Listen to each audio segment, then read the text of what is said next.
I was on my way to work.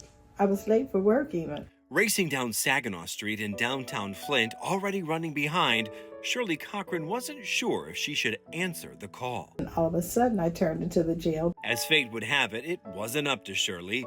Imprisoned by the anguish of fulfilling a purpose, she found herself at the front doors of a hopeless home 25 years ago. I had never been in the jail before. I didn't know anyone there, and I walked in and convinced them. I talked myself up to the third floor to actually meet with the women.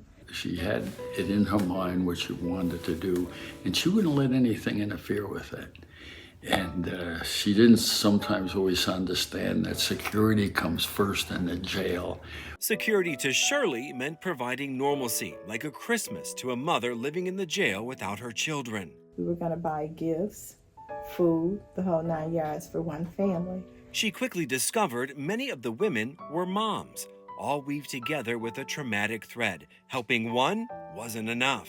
And I found 23 mothers and 58 children who would not be at home together at Christmas.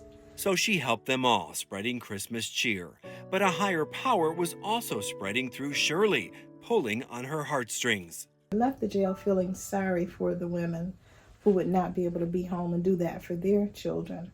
The clouds would part, revealing a brighter mission, a calling to start a nonprofit called Motherly Intercession. With the support of then Genesee County Sheriff Robert Bickel, it would provide programs, outreach, and hope to help end a cycle of intergenerational incarceration. Most people think that the children and the family should be punished because their father or mother committed a crime. And what we tried to do, and what the whole purpose of Motherly Intercession was to be a support for the children of the inmates. That support can stick with a child for life, just as 20-year-old Ahmad Mays. He started in the program at 3 years old, learning how to read, use a computer, social skills, even taking field trips.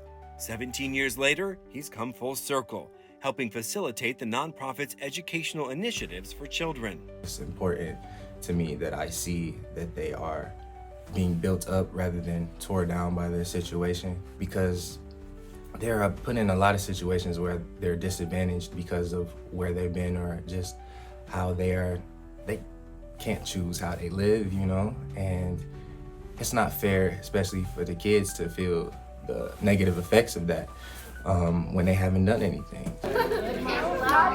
And Motherly Intercession is also turning a negative into a positive for inmates inside the jail, working to rehabilitate, reunite parents with their children, and prepare these returning citizens for life on the outside. We provide them with food, resources, and referrals to other organizations so they can get household supplies, cleaning supplies, clothes for themselves and their children, and also housing and employment.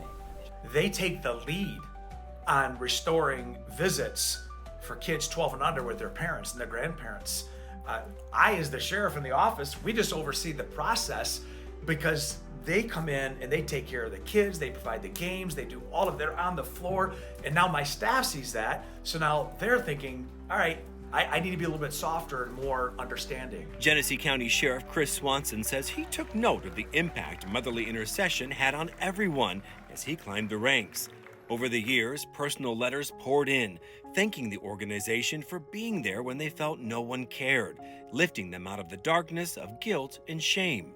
When you have a community like we have, and you have a resource like Motherly Intercession that's run by an incredible leadership team, and knowing the history of how it started with my predecessor, I don't know if other counties have the gem that we have, but the model can be duplicated, and that's what's powerful. But Motherly Intercession is powerless without you.